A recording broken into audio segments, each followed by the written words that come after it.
Most welcome everyone. कैसे हैं आप लोग? बढ़िया है, आनंद में है ना?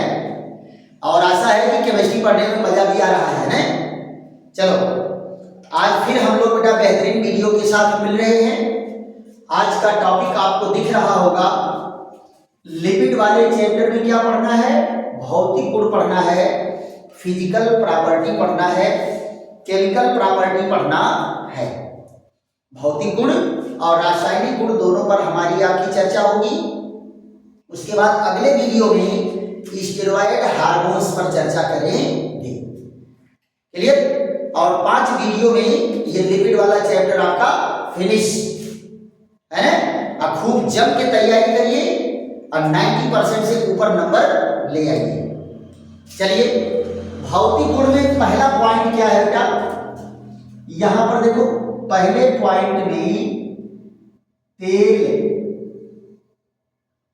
कमरे के ताप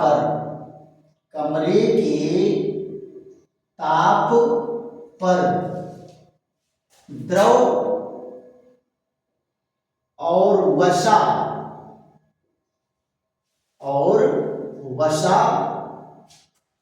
कमरे के ताप पर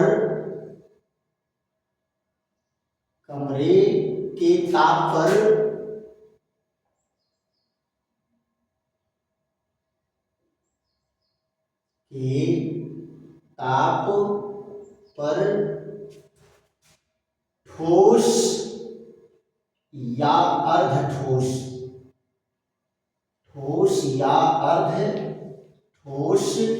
होता है।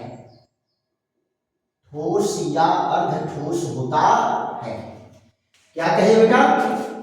कमरे के ताप पर अगर तेल है, कमरे के ताप पर तेल क्या होता है? द्रव अवस्था में होता है।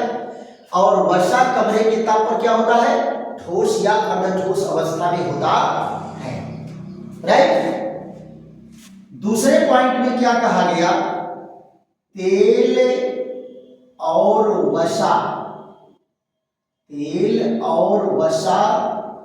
दोनों जल में अविलेय होते हैं। दोनों जल में अविलेय होते हैं। यानी तेल और वसा दोनों पानी में नहीं घुलेंगे। दोनों पानी में घुलने वाले नहीं हैं। तीसरे पॉइंट में क्या कहा गया? तेल और वसा दोनों का घनत्व जल से कम होता है।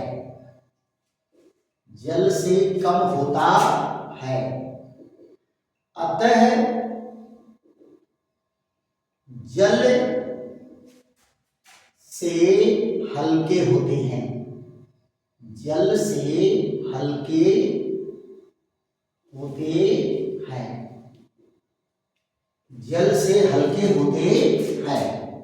चौथे पॉइंट में क्या है? जल की सतह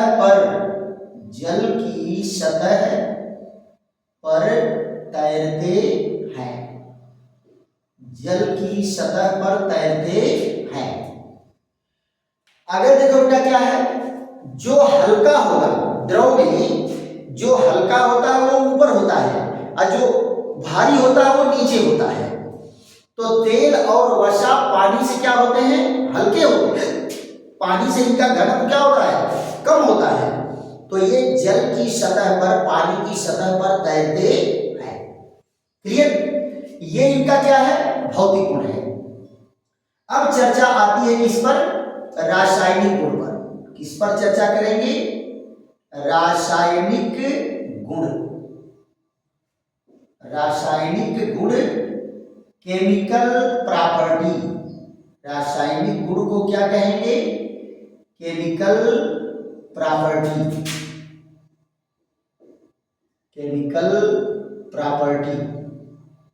रासायनिक गुण। Chemical property.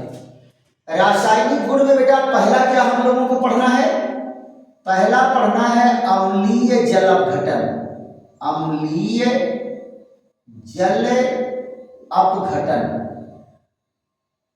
अम्लीय जल अपघटन, एसिडिक हाइड्रोलिसिस, एसिडिक हाइड्रोलिसिस।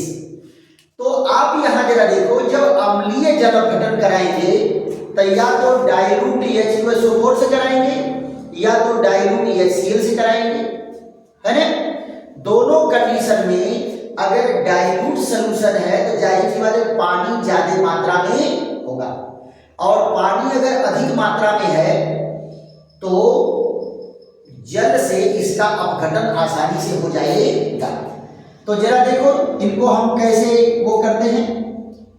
ये है लिपिड का मॉलिक्यूल CH2OCOR, यहाँ OCOR, OCOR, ये देखिए HOH,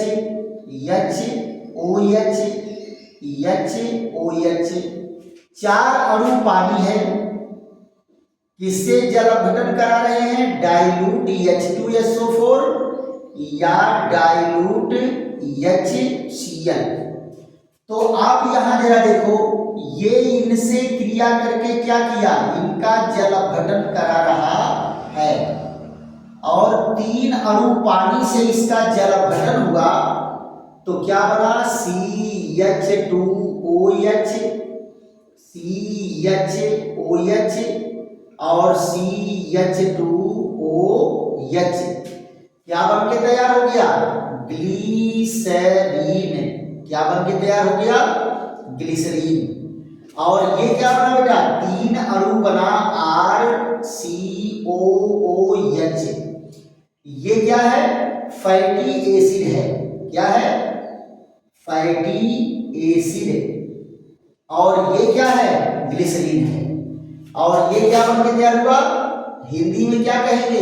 वसीय अम्ल। क्या बन के तैयार हुआ? वसीय अम्ल। राइट। अब आप यहां जरा देखो, ये तो अम्लीय जल अपघटन हो गया। अम्लीय जल अपघटन में क्या बनेगा? बनेगा ग्लिसरीन। ग्लिसरीन। और क्या बनेगा? वसीय अम्ल। वसीय अम्ल बनता है। वसीय अम्ल बनता है। यहां देखो दूसरा पॉइंट क्या है? दूसरा पॉइंट है क्षारीय जल अपघटन। क्या है? क्षारीय जल अपघटन। तो क्षारीय जल अपघटन में जरा देखो क्या है? ये जल अपघटन बेटा होता है बेसिक मीडियम में। किस मीडियम में होता है? बेसिक मीडियम में। तो क्या कहेंगे? यहां पर क्या बनेगा? ग्लिसरीन। क्या बनेगा? ग्लिसरीन। और वसीय अम्ल का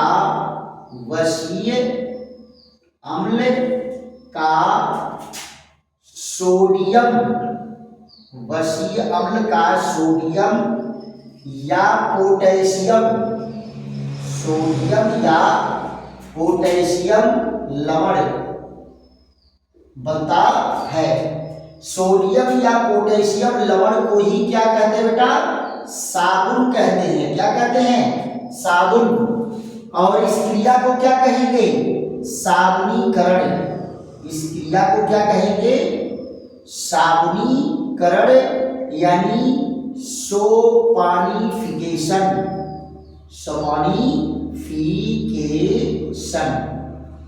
सपानिफिकेशन बड़ा इंपॉर्टेंट है बेटा। साबुनीकरण की अभिक्रिया भी डायरेक्ट पूछ देता है कि साबुनीकरण से क्या समझते हो। तो साबुनीकरण की अभिक्रिया कई बार आप लोगों को मैं पढ़ाया हूं। अब यहां जरा देखो, साबुनीकरण की क्रिया में क्या होगा? CH2OCOR, यहाँ CHOCOR और यहाँ CH2 और COR। क्लियर? ये क्या है? ये है लिपिड। क्या है? लिपिड है। इनका क्षारीय जल अपघटन होता है NaOH, NaOH। और क्या है? क्षारीय जल अपघटन कराने पर क्या बनेगा? CH2, यहाँ देखो OH, CHOH और CH2OH। ये क्या बना? ग्लिसरीन बना। और क्या बनेगा? 3 अणु RCOONA। ये क्या है? Sodium salt of fatty acid. Sodium salt of fatty acid. और इसी को क्या कहते हैं? साबुन। क्या कहते हैं? साबुन। और इस प्रक्रिया को क्या कहेंगे? इस प्रक्रिया को कहते हैं साबुनीकरण। इस प्रक्रिया को क्या कहते हैं? साबुनीकरण कहते हैं। राइट? तो ये अगर साबुनीकरण आ रहा है तो भी यही लिखेंगे, और क्षारीय जल अपघटन कह रहा है तो भी यही लिखेंगे। राइट? अब इसके बाद जरा देख लो, ये सोडियम साल्ट जो बन के तैयार हुआ, ये सोडियम साल्ट साबुन कैसे बनाया जाता है? इससे ये सोडियम साल्ट अगर विलयन में है तो ये विलयन में घुलित अवस्था में होता है। और बेटा देखो, किसी भी तेल और वसा से साबुन बनाया जाता है। किसी भी तेल और वसा से साबुन बनाया जाता है। ये बात बेटा साबुन की हो रही है, डिटर्जेंट की नहीं हो रही है। ये साबुन। तो जरा देख लेते हैं कि कैसे ये साबुन जो है हमको प्राप्त होता है। वो विलयन के रूप में घुला है, तो कैसे उसे हम जो है सॉलिड स्टेट में ले आते हैं। देखो बेटा, साबुन के संतृप्त विलयन को हम लोग क्या करेंगे? सोडियम क्लोराइड से ट्रीट करेंगे। सोडियम क्लोराइड का विलयन बना करके उसमें मिलाते हैं और उनको तेजी से हिलाते हैं, है ना? तो आप यहां जरा देखो, वो जो बना हुआ है सोडियम साल्ट, ये देखिए सोडियम साल्ट जब घुलित अवस्था में होगा तो इस तरह से आयन के रूप में होगा। आयन के रूप में होता है। और इसमें क्या मिलाते हैं? थोड़ा सा सोडियम क्लोराइड का विलयन मिलाते हैं। तो यहां जरा देखो, सोडियम का धनायन विलयन में पहले से है और सोडियम का धनायन हम इसी में मिला दिए, तो ये दोनों मिल करके क्या प्रभाव डालेंगे? सम आयन प्रभाव डालेगा। कौन सा प्रभाव डालेगा? सम आयन प्रभाव। और इस सम आयन प्रभाव के कारण ये इससे जुड़ जुड़ करके ये बैकवर्ड डायरेक्शन में रिएक्शन जाने लगता है। और ये क्या बन जाता है? ये झाग बन जाता है। क्या है? झाग के रूप में, झाग के रूप में तैरने लगता है। ये सोडियम का साल्ट क्या है? अनायनित अवस्था में चलाएगा। आयनित अवस्था से किस अवस्था में चलाएगा? अनायनित अवस्था में। और ये झाग के रूप में, जैसे मक्खन मथा जाता है तो झाग बनता है, वैसे ये जब इसको हिलाएंगे तेजी से तो ये झाग के रूप में तैरने लगेगा। अब झाग को क्या करेंगे? छानेंगे। वो क्या है? साबुन है। लेकिन आप जरा बताओ, 100 ग्राम का साबुन अगर इस झाग से बनाना होगा तब तो इतना बड़ा साबुन बनेगा। आप पूरा कपार पर ऐसे पकड़ पकड़ के सिर पर लगाएंगे। क्यों? ऐसा है क्या? नहीं, इसमें द्रव्यमान बढ़ाने वाली चीज मिलाएंगे जिससे इसका द्रव्यमान बढ़े और ये धीरे धीरे सॉलिड होता जाएगा। इसमें रंग मिलाएंगे, जिस रंग का साबुन आपको चाहिए, और उसमें सुगंधित पदार्थ मिलाएंगे और जब ये आटा की लुगदी की तरह से हो जाएगा तो इसको मशीन में डाल करके केक के रूप में काट लेते हैं और रैपरिंग कर करके क्या है, ब्रीज साबुन, लक्स साबुन, मार्गो साबुन, है कि नहीं, ये अलग अलग नाम से साबुन मार्केट में आपको मिलेगा।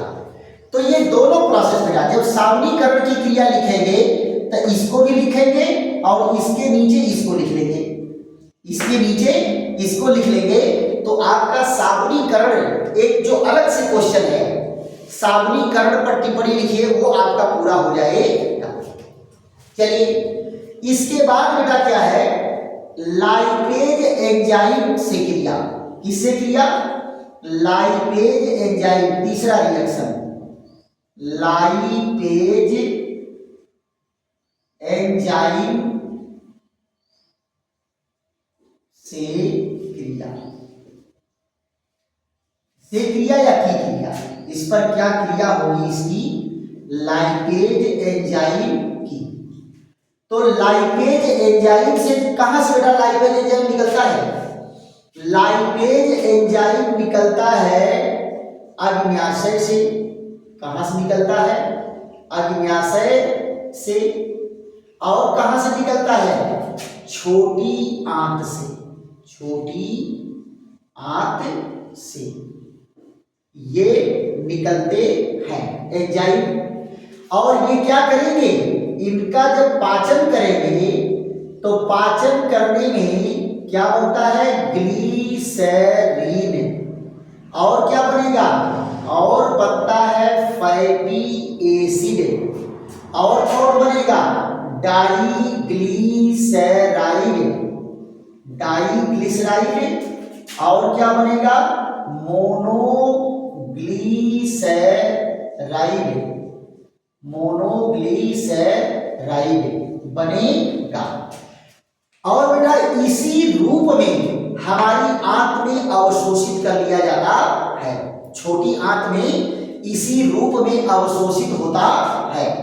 तो चलिए इस पर हमारी आपकी चर्चा हो जाती है कि कैसे इनका जल घटन होता है।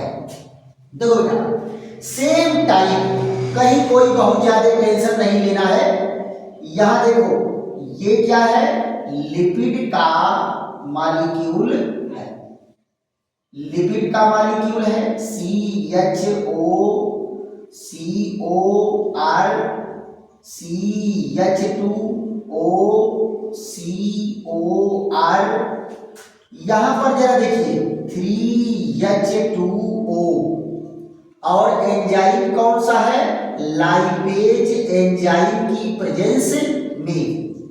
तो क्या बनेगा, जरा यहां देखो CH2OH CHOCOR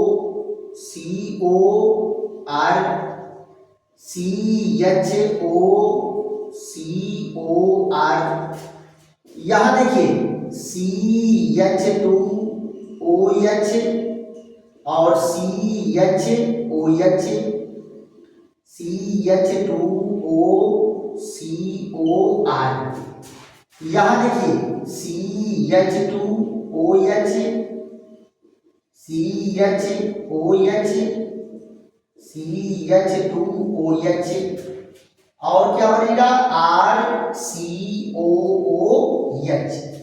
ये देखो इतने रूपों में ये खंड खंड टूटता है, इसको क्या कहते हैं, डाइग्लिसराइड। ये क्या है, ये है मोनोग्लिसराइड, और ये क्या है, ग्लीसरीन, और ये क्या है, fatty acid, fatty acid. Clear, ये जो है इतने रूपों में ये टूटता है और इसी रूप में ये छोटी आंत के द्वारा अवशोषित कर लिया जाता है। और ये क्या है, ये है आपका लिपिड, क्या है, लिपिड, राइट। तो लाइपेज की प्रेजेंस में इसका इस तरह से जो है अपघटन होता है। अब बेटा हम लोगों की अगली वीडियो जो बनेगी वो स्टेरॉयड हार्मोन्स पर बनेगी। स्टेरॉयड हार्मोन्स क्या होता है बेटा कि उसमें स्टेरॉयड न्यूक्लियस पाया जाता है। स्टेरॉयड हार्मोन्स में क्या पाया जाता है? स्टेरॉयड न्यूक्लियस पाया जाता है। अब स्टेरॉयड न्यूक्लियस क्या है? 17 कार्बन की एक वलय रचना होती है जिसमें 4 रिंग होती है। क्या होती है? 4 रिंग होती है और चारों रिंग में 3 रिंग 6 कार्बन परमाणु की और 2 रिंग, एक रिंग जो है 5 कार्बन परमाणु की होती है। 4 में से ए बी सी ये तीनों 6 कार्बन की और लास्ट वाली जो डी होती है वो 5 कार्बन परमाणु की रिंग होती है। तो स्टेरॉयड हार्मोन्स में यहां जरा देखो, स्टेरॉयड हार्मोन्स,